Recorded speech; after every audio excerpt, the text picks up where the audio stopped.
Mr. Surana, our first guest, is an entrepreneur and a trainer who started his career with training and specializes in people management, leadership, communication skills, along with information technology and telecom related subjects as well. Having earned doctorate in HR, he has more than 18 years of experience in the field of training, operations and management both in India as well as international market. Besides this, he has mentored many organizations and individuals in entrepreneurship development. He has been associated with prestigious organizations such as TIE and IIT Powai. He has recently authored a book called Cool Down Before You Burn Out. Ladies and gentlemen, Dr. Pratik Surana.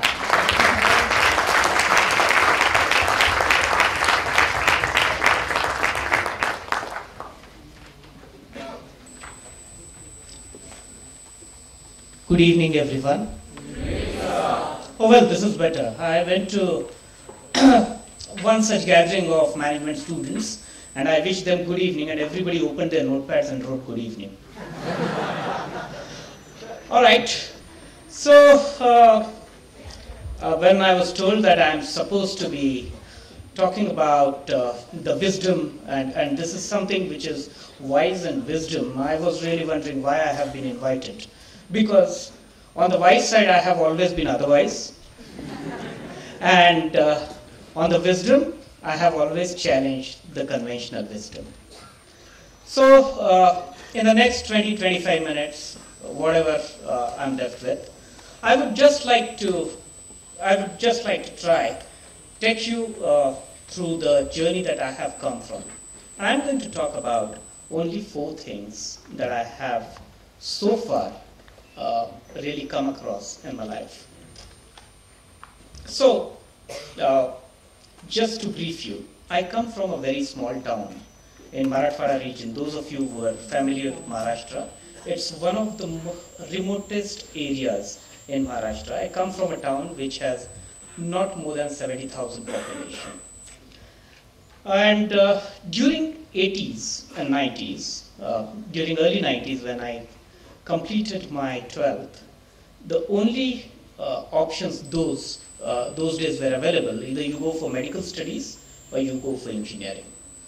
And I gave up my struggle with biology after standard 9th. So I was a total misfit for medical studies. And as a compulsion, then I had to go for engineering studies, which I started liking.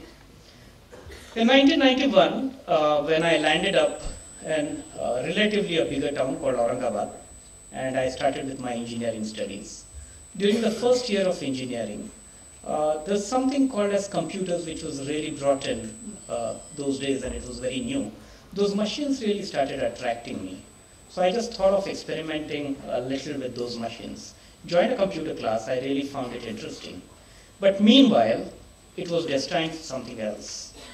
Back home, my father's health was deteriorating. And as a result, I had to frequently travel between Aurangabad and my hometown, which was around 300 kilometers one way. And this is where every week I used to travel. And eventually I decided to give up my engineering studies and support my father in my family business because that was the need of the hour. So after first year, unfortunately, I could not continue my engineering studies. I left it at that, though I started liking the subjects and I started liking what I was doing. In 92, when I went back and I started helping my father into various things, what came to my mind is the business that he's been in is real estates.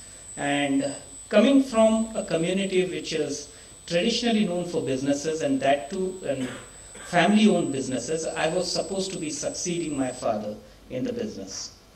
When I came across there, I saw that there were very low values that people were really practicing. The ethics meant something else for that industry, and worldwide it meant something else. I started feeling that I was a little unfit for this entire environment. A, I was 19 years old, so I was too young to adopt to those things. B, I was not sure whether what I would be doing that I would like. And if I don't like what I'm doing, the whole question, the whole purpose of doing itself, just because to continue my family legacy, was something which was though conventional wisdom, but I opposed to it. In the second year of my graduation, when back home I chose for commerce graduation, and I enrolled myself for arts graduation simultaneously because of my love for the language, etc., and some of the topics. So while I was in second year of engineering, four of we friends were chatting in the college canteen. We came across an advertisement called, there was a computer institute which was looking for franchises in small towns and villages. We're talking about 1992 when the computers were very new. I had just started liking those machines when there were 640 kilobytes hard disks, and PC-80 was something that was supposed to be the latest computer.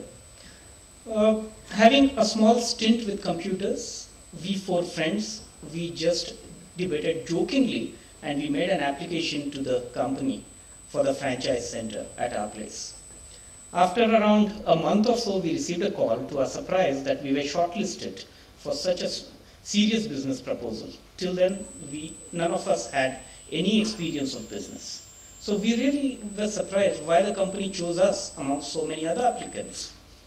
And they called us for the discussion at Aurangabad, because that was the immediate bigger town there. We refused that, saying that we really can't make it because of our exams. And they said that you have to make it, otherwise we'll confirm it with somebody else. We said we were never serious anyways. You can go ahead and confirm with anyone. After 10 days, we received another phone call saying that before confirming with anybody else, we still want to have a word with you, and we are here in your hometown. Is it possible for you to come and meet us? I said, fair enough. We went there. They liked four of us being energetic, being really open to new ideas, and that's the business which was supposed to be run by the youngsters for the youngsters of the country. So they said, fair enough, we are on with you, and we would like to invite you as business partners for this particular small town. At that point of time, we realized that we were termed as business partners, so something serious was going on. And with the only fear that how our parents would agree to it, to move to a business which is education, and that too computers, because education was never treated as a business till then. And we went there, we canvassed our ideas, we put across our ideas, and none of the parents were convinced with it. They said, well, if you really want to earn money, why don't you help us in our family businesses? You would earn enough money. We said, no, we would like to still have a different experience other than that. So finally, after a bit of struggle, they gave up, and they financed each of us with 25,000 rupees each, and said that this is only on returnable basis after 3 years. Till then, whatever you wish to do, go ahead and do it. They sanctioned a bank loan to us of 3 lakhs. And with a small investment, my father was kind enough to give us a garage for running the computer classes, which was around 350 odd square feet. And in that small setup, we started running. Me and 3 other partners, Shirish, Deepak, and Sunil. 4 of us, we started with this. And at that point of time, we suddenly realized that we don't have the technical know-how. So from where do we get the faculties? So we started training ourselves. I had a hang of it. There was somebody who wanted to complete the marketing part. So there was one guy who was bright in speaking and getting the customers. We all learned all the skills by ourselves. And the venture, which started with 4 lakhs, we could repay the bank loan straight in 6.5 months. We could repay our parents whatever 25,000 rupees that they'd given, along with the bank interest, in another 8 months. And right in the first year, when we put our hearts and souls into it, we completed 185% of the target that was given to us by the company. We exceeded the billing. Not only that, we earned the recognition of one of the most successful centers in the small towns in India at that point of time. That was the first year. Naturally, when you, thank you. It's in the past, so that's really not right. And in the second year, as it always happens when you outperform, the companies always hike up the targets. For the second year, the targets were hiked up, and we said that if we could do it without any conventional training to it, mind you, I was a director, come office boy, come marketing person, come faculty, come whatever you would call, and so were other partners. And we said we had exceeded the first year's target. We need to exceed the second year's target. And then we exceeded the second year's target by 216%, with one of our students standing first in all over India exams of the basic computer programs.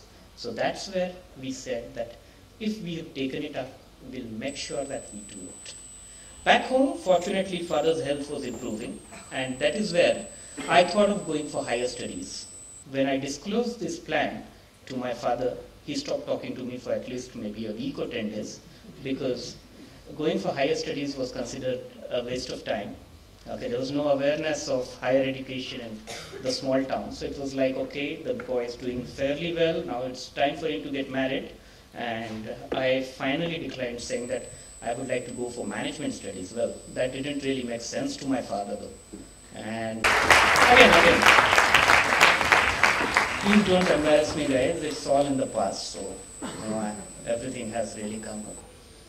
And that point of time, I said the only thing that motivates me is something called as challenge.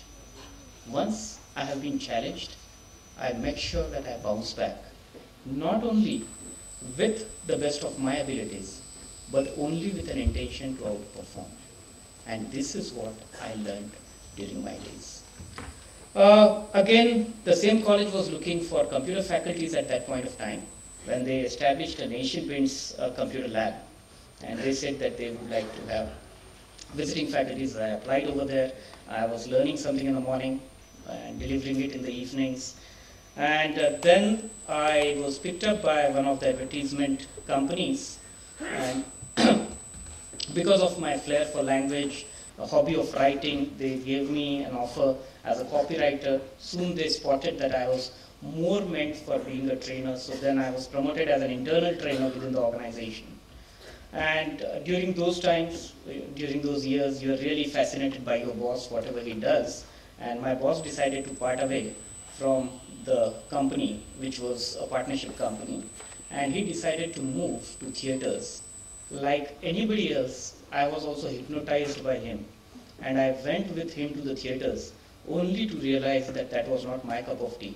After 3 months, I came back, saying that I really can't handle it. And at that point of time, I started my career as a freelance trainer.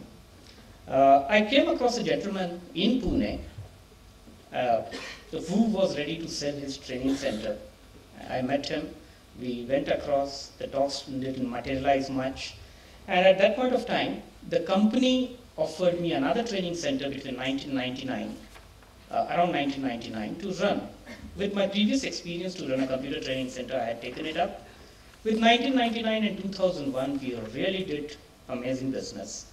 In 2001, when the dot-com bubble bursted and a lot of companies started closing down, the pink slips were being served every morning, afternoon, and evening, the company decided to wind up its training division, and we were left with 280 students, nowhere to go, with a heap of debts to run the training center. Every day I would receive calls from creditors. There were some recovery people at the door. At that point of time, I was married, so my wife was pregnant. All the possible downturns that could happen had happened at that point of time. I was actually on the streets, nowhere to go, only to understand how do we go about these 280 students. The company one fine day said that we would not like to continue. We were given only two options, either to transfer those students to their Mumbai location, which was their headquarters, and close down our center, which was practically not possible because the students were from Pune. And the second was to refund their fees, and we didn't have money at that point of time to do that. So we said, since we have been running training center for other companies, this is the time maybe where it is time to open our own brand. And at that point of time we started, we called all the 280 parents of the students. 270 of them agreed to stay back with us. We delivered the training, we completed this only because we thought that the students had invested their future, their careers, and their money with us. So it is our moral responsibility to make sure that they gain whatever has been promised. Then some of our students got placed in Satyam at that point of time. They recommended us out there, saying that this is a company which has trained us, and if you would like to consider them for any training programs, we would be the one. So I was called upon there, and I was asked whether we would be in a position to cater to some of their training requirements. We could. And then the training manager left Satyam. He joined Infosys. He called me there. One client went with the second one. This all happened in 2004. And from 2004 till 2011, for 7 years, the company has really done successfully well. In terms of figures, we started with something called as 10 lakhs as turnover. And in 2007, we saw 1.85 CR as our turnover. We started with 3 clients in training. Today, the company has more than 135 clients. We started with IT skills. Today, we are present in IT skills, soft skills, management and behavioral skills, foreign languages, and cross-culture sensitization programs. By 2007, we decided that we should also try the international markets, A, because there was dearth of good trainers in the international markets, and B, because the trainers were very expensive. So I made my first visit as a trainer to a small country called Fiji Islands, which is up north, ahead of New Zealand around. And I delivered a training program there. And I realized that the expectations in the international markets are huge. And if we do our best, that's the way that we could really learn further. By now, we have around 8 international associates with us. We have a small sales office in UK. We have come up with an online learning and development academy, which caters to around 8 major clients in UK and 2 clients in India. Besides, the company has been awarded as the best emerging company in India by International Achievers Forum, which is part of Lal Bahadur Shastri Foundation. And this award will be confirmed in 2012 in Bangkok. Today we present in UK, Serbia, the Eastern Europe, Turkey, Australia. We also have our presence in Singapore and Vietnam. We plan to start up in a lot of Southeast Asian countries, and we're very close to closing the MOU points with some of them. Now, all through this, there's certain pointers that I really want to look at. First, I told you about the challenges. Anything which is challenging, I feel this gives you a unique opportunity to prove yourself. I have always taken challenges as the opportunity to prove myself. Second, I never negotiated with my values. I could have made a lot of money in my family business, but there I preferred not to because I did not like the practices out there. The values today that the company stands are 4 core values that we talk about. Quality. If we have to deliver, we have to deliver our best. Otherwise, we don't deliver. As simple as that. B, commitment. Once we have committed to the client, there's no reason why we should make an excuse and not deliver it. And we should not deliver what has been committed. C, ethics. I always say that I'm a colorblind person. I see only 2 colors, either white or black. Anything that is gray is black for me. So I do not live in any gray areas. I am absolutely clear in terms of these colors. Yes, I will be done in another 2 minutes maybe. Thank you. Fourth is the reliability. The collection of all these 3 would culminate into something which is called reliability. You build partnerships with your vendors, with your suppliers, with your clients, and then the element of reliability comes in. Now there are certain basics of entrepreneurship that I would like to say here. A, and very, very important, people feel that entrepreneurs make a lot of money, entrepreneurs create a lot of wealth. Yes, they do. They do. But first, for the employees, for the stakeholders, for the suppliers, for the clients, for everybody else than themselves. The last comes is them. Alright? Second, always be firmly grounded. Success is success till the time it is on your shoulders. The moment it enters your head, that's the start of decline, because you become complacent, and the moment you become complacent, it's the first sign of failure that you would take up on. So if I have to put it, nothing succeeds like success for others, and nothing fails like failure for others. But for you, nothing succeeds like failure, because it gives you a unique opportunity to learn a lot of it. And nothing fails like success that goes in head, because it makes you complacent. And most importantly, very, very important principle that I have till now followed is simply follow your heart. I have followed my heart. I became a salesperson. I became the head of my company. I established a company. Today I am an entrepreneur. I am a trainer that is an internal consultant to my own organization. And very